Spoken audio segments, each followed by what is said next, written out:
Folks, we are live. Welcome to the very random afternoon, Super random. super random Tavern Chat Talking Crit. No Glen today. Uh, Oh, Glen had tornado damage, man. yeah, he had high Oh, wind damage. Apparently, it isn't really necessarily damage to his house, but his neighbor's tree fell down or came down and took out his internet. So, Glenn will be back next week. Don't believe there's going to. Friday night might not be any live stream. Glenn is performing.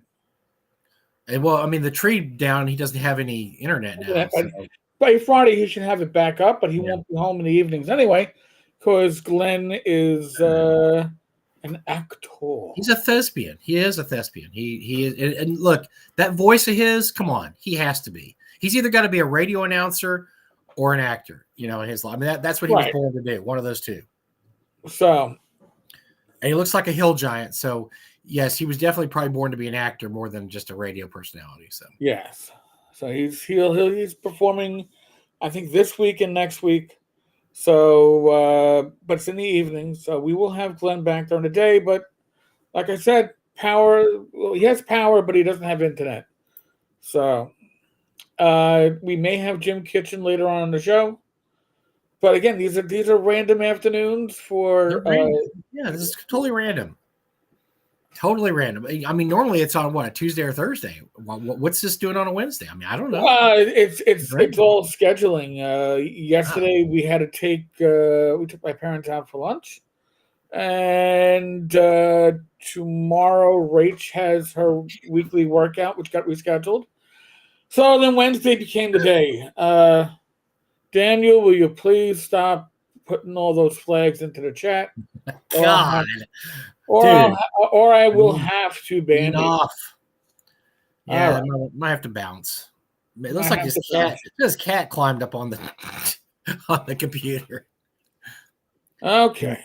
So what were you talking about yesterday that I wanted to talk about today? Oh, you were talking about the new set, the new D&D intro set that came out.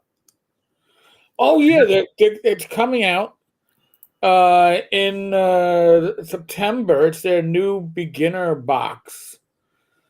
I had a hot take on that, by the way, just watching the video. And I don't know if this hot take's going to get us in trouble or not. So let's. By the way, there's a video over on the D&D Beyond channel, whatever it is. It's like 45 seconds.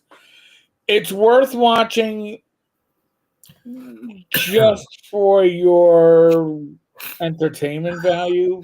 I cover, but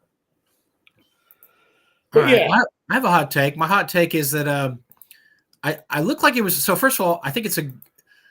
I know I complain about this. Okay, sue me. I complain the fact that they have done nothing creative for the last 40 years except gone back to the old material, and obviously with this one they're going back to Keep on the Borderlands because it's the best-selling D&D module of all time, written by Gary Gygax. Hundreds of campaigns were begun with this module, and normally I would say, my God, get a life, do something, do better, create your own history, do something. But in this case, they've had so many swings and misses lately. I'm going to say, you know what? That's probably not a bad idea. Go back to something that everybody likes. Nobody doesn't like Keep on the Borderlands. The whole setup's great. You have this keep in the middle of nowhere. There's all these evil things around it. And there's this place called the Caves of Chaos nearby with all these evil humanoids and an evil priesthood. It's great. Great setup. Just look, I'm not even going to ask you to be original anymore because you can't. You've shown you have no originality. You're just going to go back and you're going to do Against the Giants again or Salt Marsh or whatever because you don't have any. So I normally would complain about that, but I'm going to say it's okay. However, I'm looking at the material, and why is there no male characters in any of the promotional material? Well, no. Hold on. I'm gonna bring it up. I don't know if I have the direct link anymore. I'm just looking at the picture I saw there, and there's not one male character there. Okay, so the starter set here. I'm gonna go to. I'll use the Unworld link. So hold on. Hold on, folks. Let me share something real quick for you.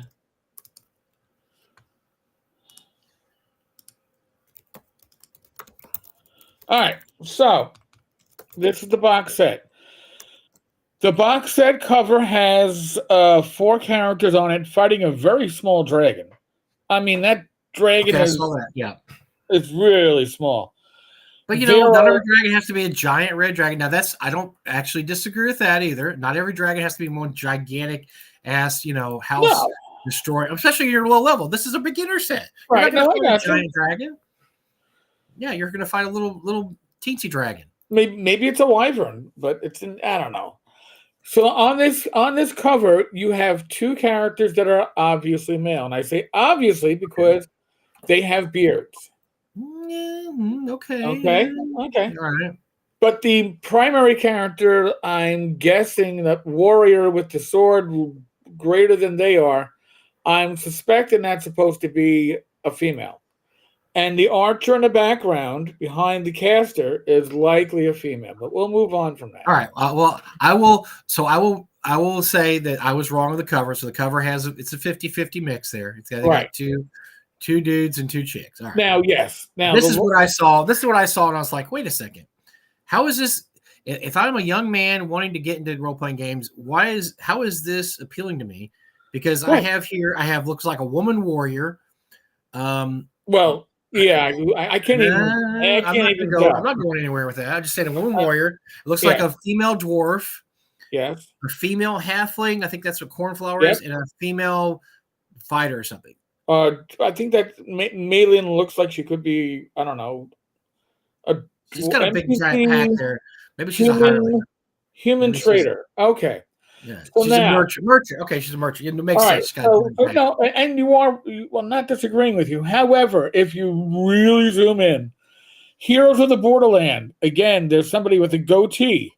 That warrior facing off on not orcs. I don't know what they're facing off on. That's got a goatee, so a beard. Okay. Well, my eyes aren't that good. I can't know that. But the 2 warriors behind do seem to be female in nature. All right. And then the pogs of what appear to be, I don't know, your enemies, maybe. You got your wereback creature, and next to the wereback creature, that helmeted thing looks to have a goatee, which is why I was saying in my video, if it's a male character, then making sure it has facial hair, because everything else. Maybe that's the scoop there. Then I said, I can't see the tiny little images. I just saw. You are correct though. They are pushing the female characters face forward. And listen, we certainly know there are a lot of women that are gaming now compared to 20 years ago, 40 years ago. Yeah, that's great. That's good. It used to be you couldn't find a girl to game with you. You couldn't find a girl to game with you. Now it's awesome. You go to any convention. There's plenty of females that want to game. It's great. Right. But it's awesome. Here's the thing: they're not half your market, and they're not the majority of your market. But you're showing them as the majority of your characters in your advertising, and that reminds me of what was it? Kyle that said Kyle Bink, Binky, Brinky. Yeah. Binky, Brinky, yeah. We need less white males in the hobby. Now he apparently not said his best moment. Yeah, not as great. He was like, well, no, I meant in positions of authority and creativity. By the way, which by the way, I agree with, but WotC doesn't agree with because they haven't done anything about it. They still don't have any body of color or any females in there. So yeah, they don't agree with it. But I mean, hey, let's go ahead and tell everybody we agree with it. Listen, there's a comment that I will address, but I won't read out loud. I don't know. Don't assume things. You might get in trouble by assuming stuff. So don't assume. Right. So I got a feeling it was meant to be open to interpretation by the powers that be. Yeah. And I think that if you assume it is something, they are going to say, "Well, no, that's your biases." How dare you So assume, sir? You're no, assuming. but since you can't really tell one way or the other, you have to say they, Mhm. right? And Sure. what I don't understand is why you have this front and forward character. Yeah, Um, because somebody had to approve this and said that's a great promo material. That looks that's awesome. what I want. That's exactly what we want to I say. want to see the primary character that we're going to show moving their office shit from one cubicle to another with a milk crate. That's what I find to be exciting about D&D I is don't. taking your shit and moving it from one cubicle to another. And Because this has that's been a what that's problem too, because remember the artwork we got from the player's handbook and stuff. That, for instance, it showed dwarves, but they didn't show them fighting crawly creatures underground. It showed them baking scones, and you're like, okay. I mean, that's something dwarves can do, I guess. But let's get it why are we proper. They showing it? were working as Smith Yeah. and baking scones because you got to make sure it works both. Well, yeah, you got to be environmentally conscious there, not just use for Right. one thing. Allow your cat to wander the smithy. And by the way, wear sandals in the smithy.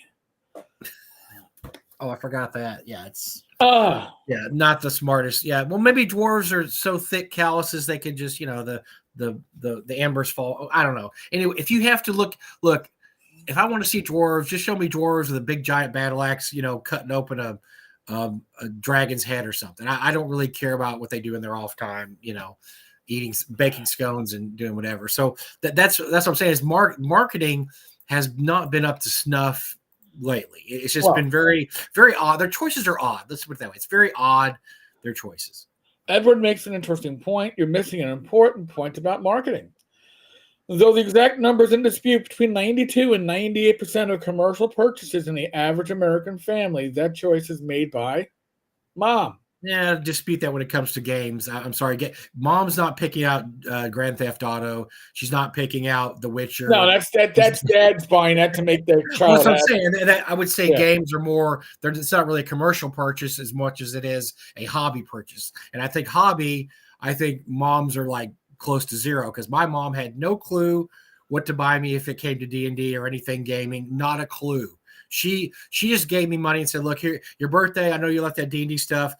Here's $25. Go buy some of that D&D stuff." She didn't know. I got to dispute that. Like my mother Oh, is the one that bought me my player's handbook, my DMG, and my first dice, and then nothing else. Everything else was on me. But well, Dice is a no-brainer. Good job. Mom did a good job there. she got good dice. It wasn't those like early like crystal dice that you couldn't Right. read. I got really damn good Oh, dice. nice. Well, that my mom didn't even go that far to buy dice, but I think that's the issue there. Like I said, moms. Matter of fact, moms are absolutely against buying Grand Theft Auto, but oddly enough, it's the best-selling game of all time. So somebody bought it, and it wasn't moms. I'm telling you, moms did not buy that. I worked with a lot of these cops and detectives. Yeah, that bought that for their son against their wife's specific. Absolutely. I'd say. I got it. I'm like, dude, your kid's 12. You got him Grand Theft Auto. Ah, it's awesome. Yeah, you're great. Yeah, that's not what you really want. Is that what you teach your kid? I need to get some hookers and blow and steal a car today, Dad.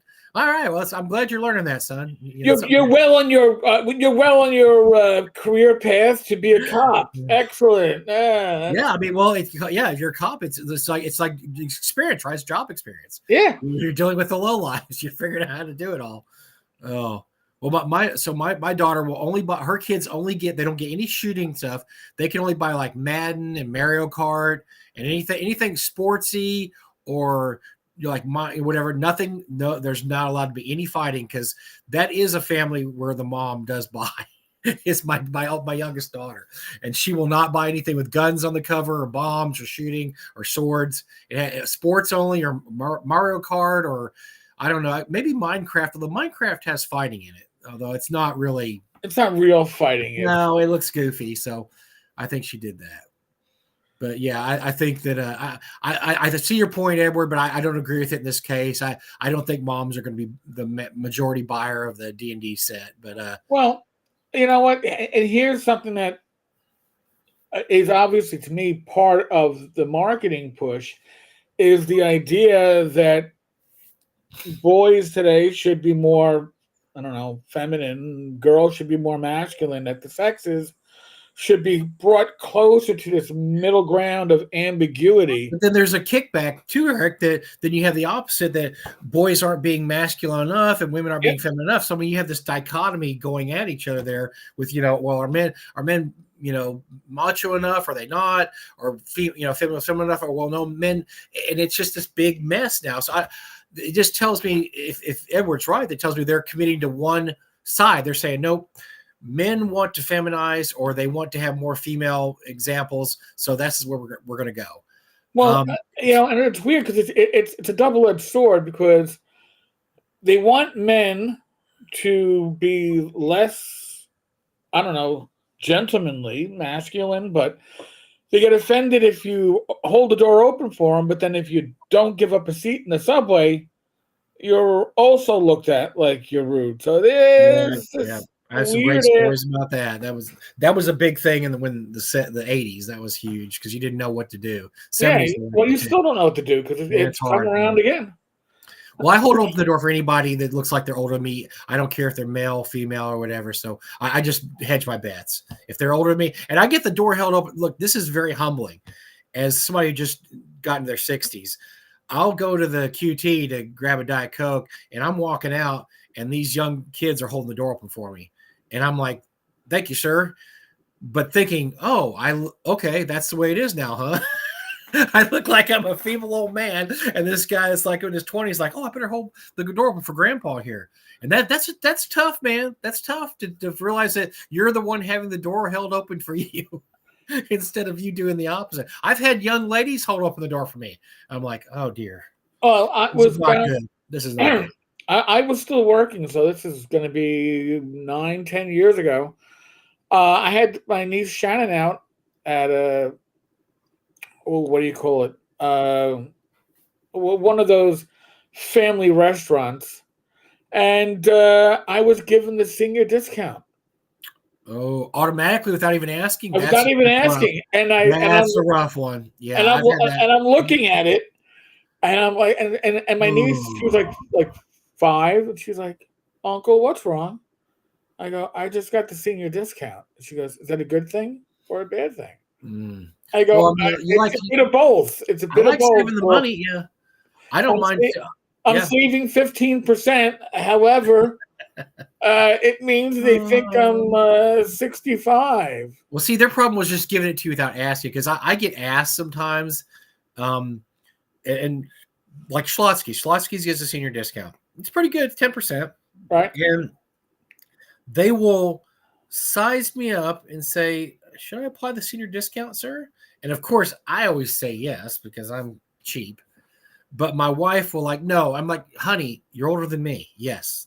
The senior discount. We're going to save $5 or whatever. Or $3. Yeah, money is money. The first time, it actually, before that, probably a year before that, Rach and I were out at a Taco Bell out here in New York, ordering food in person, and it came to less than I expected. And I'm looking, and we got a senior discount. Oh. And Rach looks at me and goes, "How do you get a senior discount?" I go, "Well, your hair is white, and look at you. I mean, look at me. I'm going great. Don't even ask, Rach. Don't even ask. There's a lot of salt in this pepper now. Yeah, they don't have to really even, Although I did look pretty young for a while, I got away with. I would ask, "Oh, can I have the senior discount?" They kind of looked at me like, I'm like, "Dude, I'm 60. I promise you, I'm 60." But now that now I'm 62, there's not really a question. It's like, yeah, you're old. I can tell you're old. You're an old guy, and so yeah, the senior discount is So I just like to treat people, whatever. Just treat them nice. I don't hold up the door just for beautiful young women because that's sexist. I don't, I will be, yes, I'm ageist. If you're old and you look like you have trouble walking with the groceries in your hand, I'm probably going to hold that door open. Sorry. Right. That's just the way it goes. Tip you to knock you on the floor, but hey. I'm not going to knock you down or get out. Balance it out, man. Oh, God. Yeah, I went to eat with my lunch with my mom last month, and a guy, I thought was older than us held the door open for me and my mom. Like, man, how bad do I look? I'm the son, and I can't even hold the door open for my own mom. The guy he ran in front of us and held the door open. I'm like, dude, I'm right here. I don't look that feeble that I can't hold the door open for my ancient mother. But but what can you do? You just say thanks and move on. Because I've had people not be appreciative, and I think it's really gauche to be, oh, well, you don't think I can hold the door open for myself? No, I'm just trying to be nice, man. No, I'm just trying to be.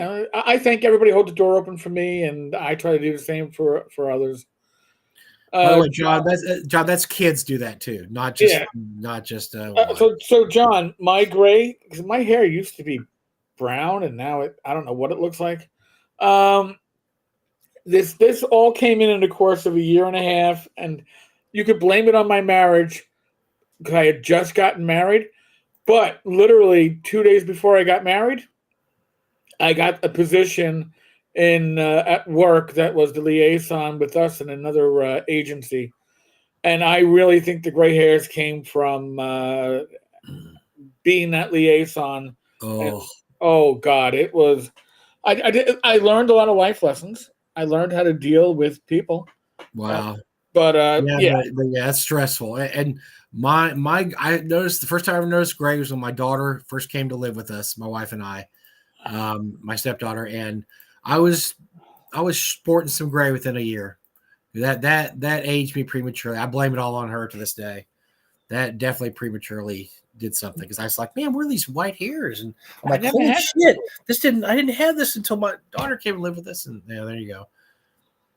The good thing is I think men normally look pretty good gray as long as you're taking care of yourself. So, right. Women, of course, will do anything to not. Well, I don't know. I think someone look great gray or white hair. So, I think it just depends.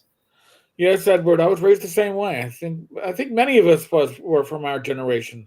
Hold the door open for everyone. Be polite. I had a professor one time who was pretty. He's a younger guy, younger professor, and he used to tell a story to me. We were really good friends. He's the guy that robed me at my graduation ceremony because I took his class, but he took his English class a lot. And he said during the 70s, he first started teaching college. His first day at college, he's all excited. He's a professor, or this full professor. He ran up there, and this woman was going through the door. He ran up there and opened the door for her. She said, and she proceeded to read him the riot act because how dare he thinks that a male should open a door for a female? He goes, that was my introduction to university life. And this woman just ripped me because I ran up there to hold the door open for her, and how I'm a male chauvinist, and how dare I don't think she can open the door.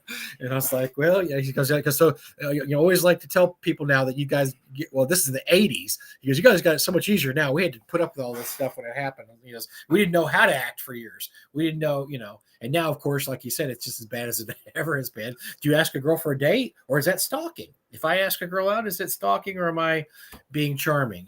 Well, obviously, if I'm 62 and I'm asking an 18-year-old, it's probably not good. But yeah, my grandson who's 21, my grandson, obviously, he's he had a he used to tell me all the time he didn't know what to do. And this is a 21-year-old. He's like, Papa, what do I do? If I hear that if I ask girls out, I get in trouble or get stalked. They say I'm stalking. I was like, just be polite. Just be polite and respectful. That's all you can do. You can't, Don't be a lech. No, don't be a perv. Don't be a perv. Don't make inappropriate. Don't do the nervous laughter thing where I'm going to make a funny joke that's not going to be funny because you think it's funny in your head. By the time it gets here, it's not funny anymore. And just be respectful and polite and treat them normal. Treat people normally. It's just regular door. I know you would think it's just regular door close people's face, but some people will use any opportunity to tell you that you're doing stuff wrong. How dare you, sir? How dare you? How dare you open the door for me, sir? And he said that later on, he said that his addendum of the story was, he goes, so I eventually kind of became friends with her. We were respectful to each other because we're in the same department. He said, but then we had a meeting, a staff meeting, and I went in there and she walked in and there was no chairs, and she gave me a look like I'm supposed to get up, and I just smiled at her like, no, it doesn't work that way. It doesn't work one way and not the other. So you didn't get up. Because, no, I didn't get up. I just sat in the chair and just smiled at her because I didn't want her to be offended that I got up. And I said, oh man. He goes, yeah, I was kind of waiting a couple years for that to happen. It was so sweet when it happened. And Cindy was like, no, I'm fine. I'm good. So it's like, well, you still should have probably got it because I know I should have got up, but I couldn't It stop. was the point. It was the point I was making. The opportunity was right there. So anyway, well, getting back to the box set, I think they're on the right path. It looks like there's a lot of really fun tchotchkes in here. There's pogs. I love the little creature pogs. Those are great. Yes. Those are great. I love those. Throw that picture back up there on the screen, Eric. I wanted to look at some of the stuff that I saw in there that I really liked. And one second. Let me grab it for you. Yes. Where is it now? There it is. Okay. Women are not worth. Okay, so I'm going to tell you, not true with my wife. My wife, appeasing her has made my life much better. So sorry. So look at all this stuff you're getting. You're getting a box full of goodies, man.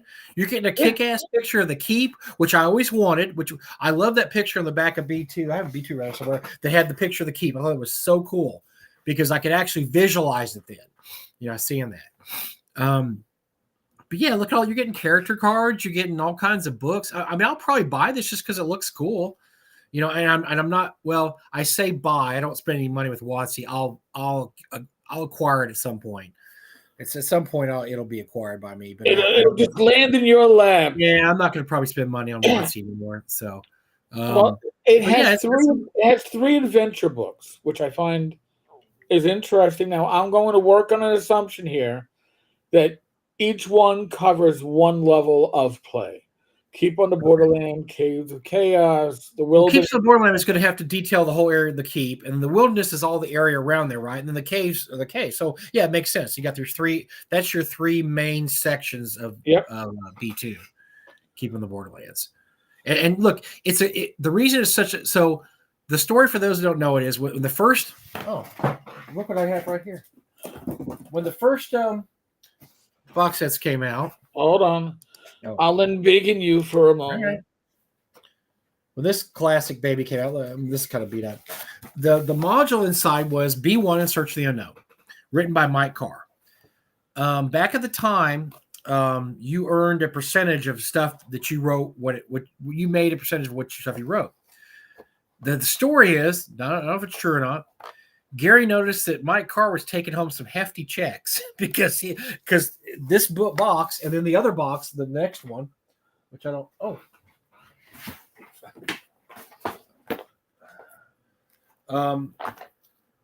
actually not this one. I'm sorry, I messed up. Just this one had B1 in it. So he wrote B2 Keep of the Borderlands, which is one of the reasons why Keep of the Borderlands became the best or the most printed module of all time. Because it was in all the basic sets, and Gary got a nice little check because it was included in all the checks. So there was a method to his madness there. But the great part about it was, B1, look, B1 is my favorite module of all time, but B2 is a far better campaign introducer module because it has a base of operations, which is hard for a lot of beginning players to figure out how to do. It's got a base. Yeah.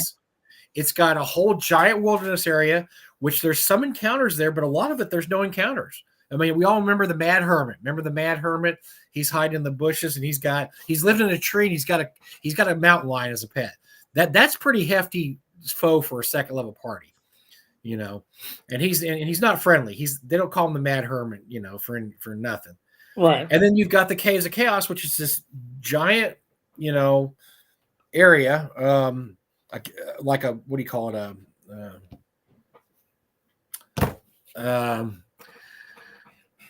What am I? This is me getting old. Yeah, not a cavern. It's an alley. Please, somebody help me. Anyway, there's it's this giant area. There's mountains around there, and there's all these caves in there. And inside these caves, there's all these different tribes of humanoids. And what he did was he just put pretty much every tribe of humanoid there was in the monster. There's kobolds, there's goblins, there's hobgoblins, there's orcs, whatever. And valley, thank you. There's this valley, and inside there's tall. There's all this stuff there. Well, the fact that all these different creatures, all these different alignments would live there peacefully is that's Monster Hotel 101 probably, right? because it doesn't make a lot of sense necessarily, unless you say that the evil priests are making sure that everybody behaves themselves, because there's evil priests there too that are running a temple. So it's got, so yeah, so you can find all different kinds of creatures. There's all different kinds. There's just everything you would need in a beginning type module is in Keep on the Borderlands, and that's why it became such a classic. And so Ravine, thank you, John. Ravine, that's what I'm looking for. Ravine. That's what made it such a classic, is that you could just pull this out. Okay, you guys are in the keep. You're staying at the inn. There's some venture hooks there. What do you want to do? Oh, we want to go to the wilderness and fight bandits. We want to go see what the lizard men are doing. No, we're going to try to find these caves of chaos everybody keeps looking for, keeps talking about. They even had a part of their map. They had a thing that said caves of the unknown that you could detail yourself. And so that, so it just has everything that you ever want to pick. So I think that was a great idea to go back to this. And like I said, I know I'm going against what I normally say, which is God Almighty, WotC has no imagination anymore. All they can do is go back to the old content. But I think in this case, Eric, they did the right thing. I think this is the kind of content, this is the kind of content you want to go back to. Classic material written by Gary Gygax that does everything you want a beginning module to do. All right, but here you're assuming that they will continue. Like, if you were playtesting D&D Next, what became 5e, you had Keep on the Borderland, and it read like Keep on the Borderland. If you played Keep on the Borderland in your younger days, you're like, this is pretty authentic. Yeah, maybe the stats have changed, the rules have changed, but it plays out pretty well. You're assuming, though, that they're going to keep with that. I got a suspicion. Don't know for sure, but my suspicion is they're going to do a lot more than just scraping serial numbers off. They're going to do a complete rewrite. Remember? Yeah, that's so okay. Remember, so I guess the orcs are no longer evil. They're just misunderstood. So a lot of the tropes no longer work in 5.5 or 6. We don't know if they acknowledge Gary in the product. I am going to guess no, but we will find out, I think, in September. So interesting. I think they'll use the maps, and they can't consistently. Every time they do this stuff, they got to rework it.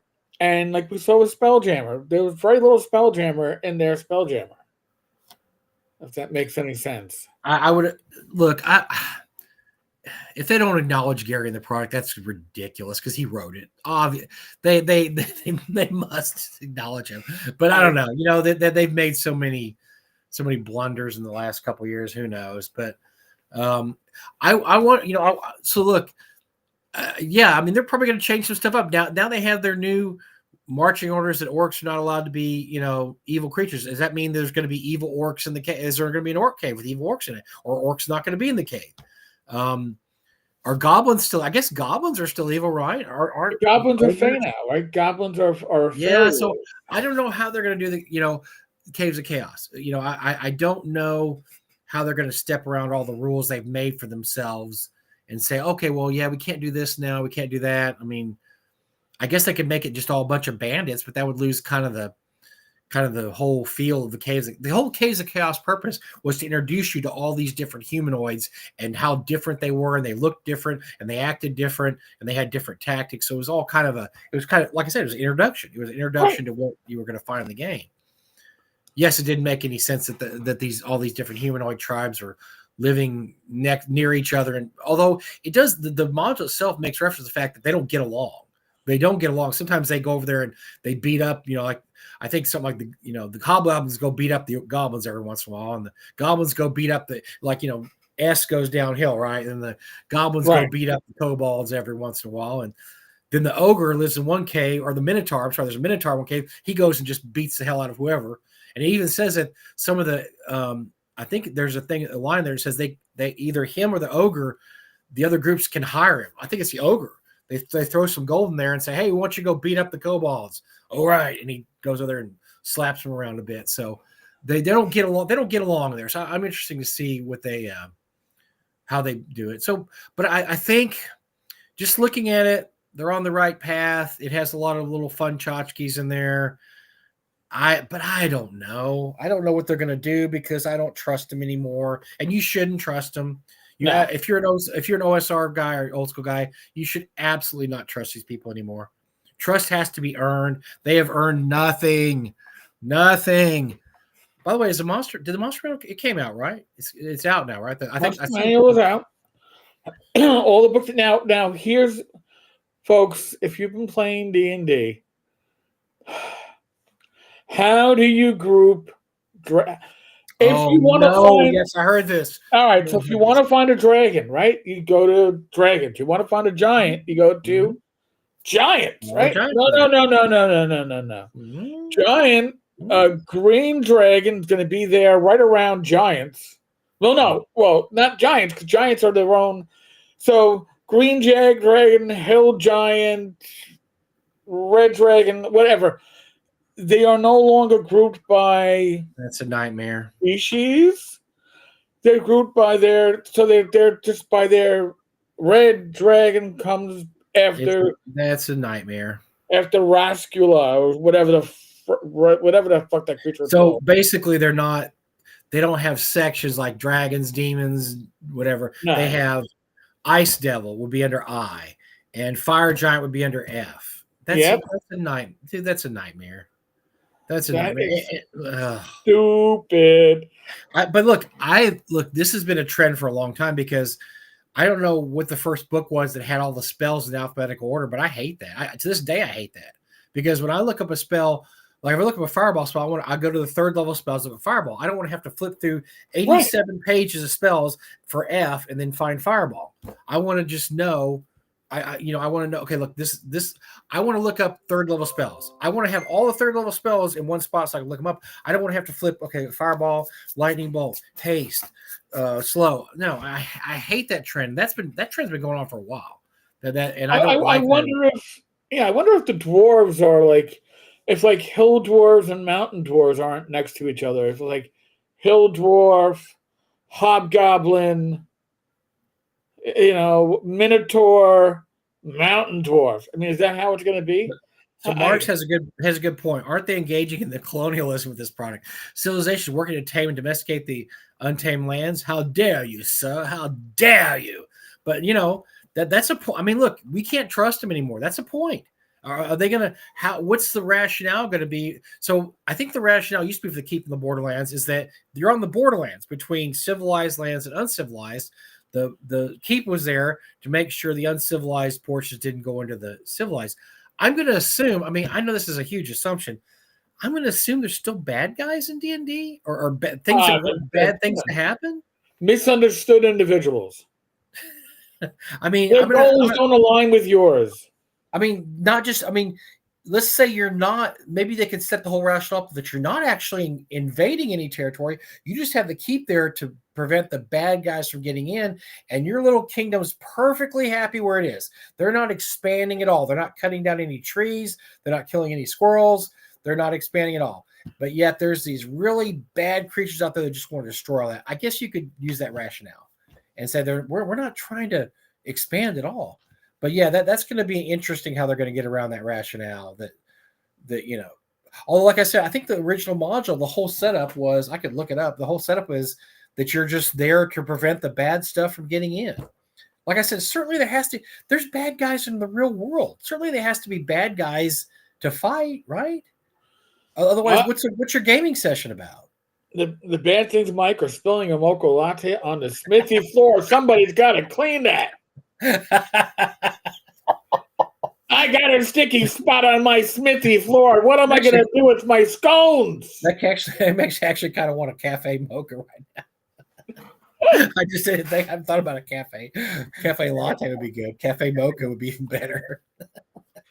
Mocha latte. Okay, Eric. I got to see what the rationale is. Hold on. I have B2 right here. It's stupid that I'm not just looking it up. What the old rationale is. Okay, let's see. Like yada yada yada yada yada. Blah blah blah. Preparation. Lots of pages on preparation. That's okay. Background. The realm of mankind is narrow and constricted. Mankind. Right there, you got a problem. Uh-oh. Always the forces of chaos press upon its borders, seeking to enslave its population. Okay, slavery's bad. Well, no slavery. Oh, no slavery. Rape its riches. Ooh, No, Rick. and steal its treasures. Michael. Okay, stealing is still bad, right? Steal its treasures, unless No. You're not stealing. Wealth. You're redistributing wealth. Yes. Oh, okay.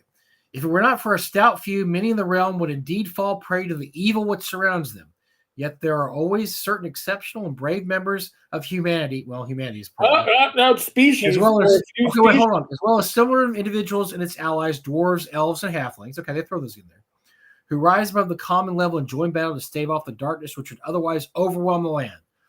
Bold adventurers from the realm set off for the borderlands to seek their fortune. It's these exceptional individuals who, provided they survive the challenge, carry the battle to the enemy. That sounds like they're battling the enemy. Such adventurers meet the force of chaos in a testing ground where only the fittest will return to relate the tale. Here, these exceptional, he says exceptional a lot. These exceptional individuals will become skilled in their calling, be it fighter, magic user, cleric, or thief. They will be tried in the fire of combat. Those who return hardened and more fit. True, some few who do survive the process will turn from law and good and serve the monsters of chaos. Whoa. But most will remain faithful and ready to fight evil creatures. Okay.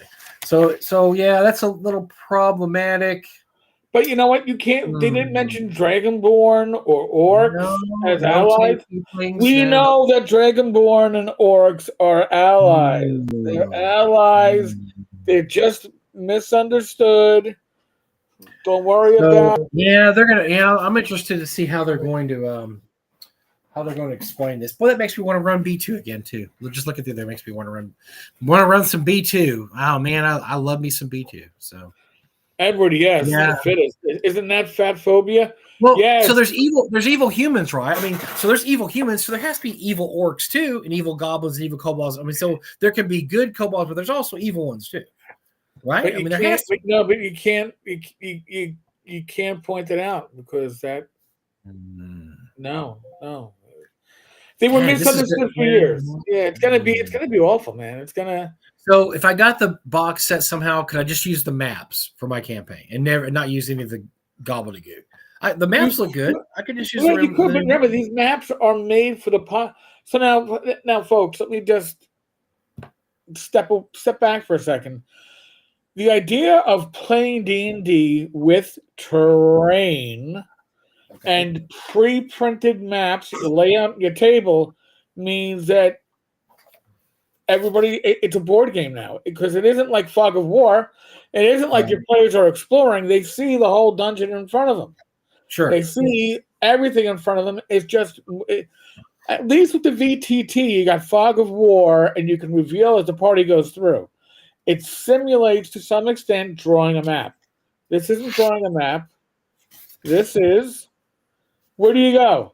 Oh, well, I want to go where that secret room is on the map. But that's the whole. That's, how should I put it? That's like new age playing, though, Eric. Is the whole thing is you. I mean, I see so many setups now when I go to conventions where the whole thing's set up, and it's like, okay, because I think maybe they figure gamers now are more visual. They're inspired more by visual, because look, back when we were kids, and Eric knows this too. You had like your piece of paper, your dice, a pencil. You didn't have all these. You didn't have 50 years of artwork.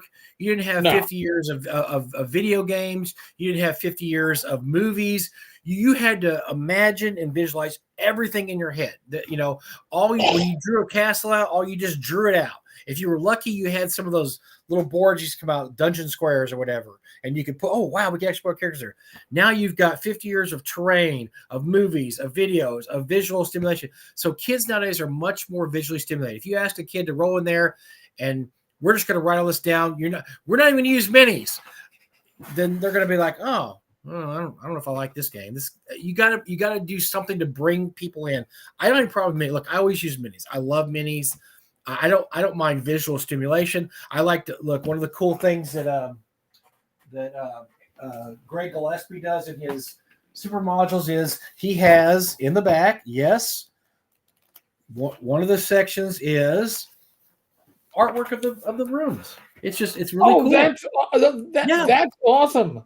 And Tool Horrors was the first one that I had that did look at some of like nice. Some of these are cool. These are really, really cool. And so I appreciate that. And I love that. I love when they look. Here's the door. You don't just say you're going to the Dwarven homeland. You walk up and that's the door looks like. And the character, believe me, my players are like, whoa. Oh no! But Mike, that's awesome. If you had it all out on your table as 3D terrain printed out, I've run it. I've run 3D terrain, and the thing is, it's metagaming. Everybody metagames. Everybody goes, oh, well, let's go to that big room down here. This is great. When you're showing these visuals as, hey, here's a snapshot of what you see. That's great. 3D terrain is a beautiful thing to look at, and it's great for wargaming and tactical gaming, but it doesn't make for a good RPG. Well, as people are saying here, you can put claws or I have paper. So we run a big game every few years. David, Doug Ray's son, he must have 50 sets of Dwarven Forge. But they run a game where you have to go through this maze and get to the center part of the maze, and then you fight you have players starting from all different sides, and they get there and get a treasure.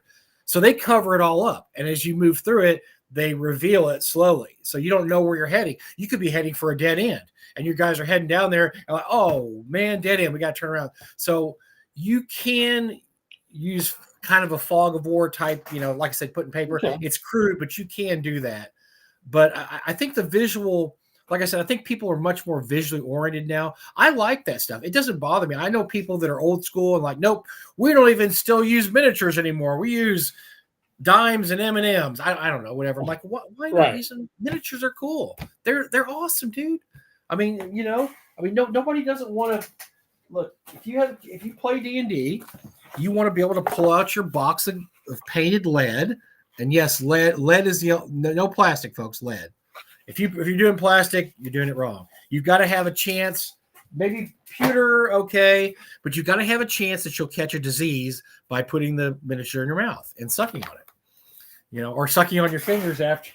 I'll lose intelligence points. Everybody must put the lead miniature inside your mouth for 5 minutes as a punishment. See, what you're saying, Mike, is that in the 70s and 80s, it wasn't the lead paint that got these kids. It was lead miniatures. We had one player, I'm not joking, Eric. He used to hold this mini like this in his hand. And we put your mini down on the table. And I told my brother and my friends, I'd like to see what his hand looks like. He's probably got a tumor right there.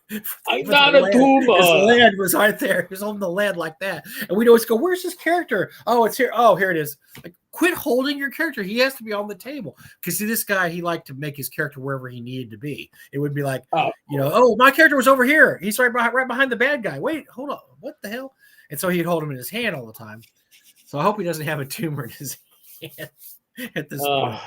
But we were risking death and destruction to play D&D back in the day, man. Yeah, so I think I understand why they have to have that stuff now. I just think that's, look, you can be an old man that yells at clouds and say, well, back in my day, we had black and white art and we didn't care about it. Well, it's a different product now, guys. It just really is. And you have to market it differently. And so I don't have any problem with all the terrain and the minis and all that stuff. You just got to do it. No, but I do like what. That's very true. Now, I will agree with that too. You're right, David. You have to have a happy medium. You have to have, the players fixate on the terrain, dungeon maps, and stop using. I absolutely agree with that too. Now, now I think that's why it makes. So I think a con game is especially good for using terrain because you're only going to be there for 3 or 4 hours. Yeah, you're not going to be invested in these characters. You just want to have fun like that. You want to be able to see this cool terrain set up. Oh, that's on. And basically, yeah, you want to fixate on the terrain. Say this terrain's cool. That's what Stefan Pokorny does when he runs his games. He has this giant table set up, and it's got all this Dwarven Fortune. He spends hours and hours and hours setting it all up, just so your guys can tromp along the little, bridge, the drawbridge, and go up the. I mean, he does all that, but that's the whole point of it. The whole point is you experience the terrain, and you're there to experience that terrain. The whole point's not necessarily the game. But I agree with you on that, David. Too. Yeah. Sometimes that becomes more than the game. Look, I stopped using Dwarven Forge, Eric, because it was a pain in the ass. Yeah. It's a pain in the ass to set up. It's a pain in the ass to break down. It's a pain in the ass to store. I just use a vinyl. I got a vinyl with a wet erase or dry erase. I can't remember. And we just draw out everything. And the players will help me draw stuff out. And then I use the visual aids. Okay, here's what the room looks like. And that's all we use now. We don't get too deep into terrain. Wow. You know what? I think I'm gonna folks, these afternoon shows are not as long as our regular lives. Nope. But we do have another live stream tonight, 8 p.m. What are we going to talk about tonight? We talked about everything today. We got Jim. We got plenty of stuff to talk about. We're finished. We're done. We'll have Jim with us too. Jim will pop in with us, of course. In the kitchen. And so well, actually, I'm going to watch that video. Maybe we can talk about that video later on. I'll catch that all queued up. It's only 20 minutes video, so it's not that long. We've got that all queued up. Bob the World Builder. Hey, if you want to watch that video and be part of the conversation, please do so. He's talking about crowdfunding projects. I haven't watched it yet, but I will watch it after I take my lovely bride out for lunch. Oh, nice. Well, I'm going to try out a new taco place in town for lunch today. I'm interested. Look, tacos. I'm always interested. Rachel's interested in going back to our Greek spots. I think that's I love Greek. Our Greek place is. I told you the story. It went way up in price. Yep. I mean, after COVID, it just went. They got picky, man. We supported them all through COVID, and then after COVID, they jacked their prices up. We're like, oh man, come on, man.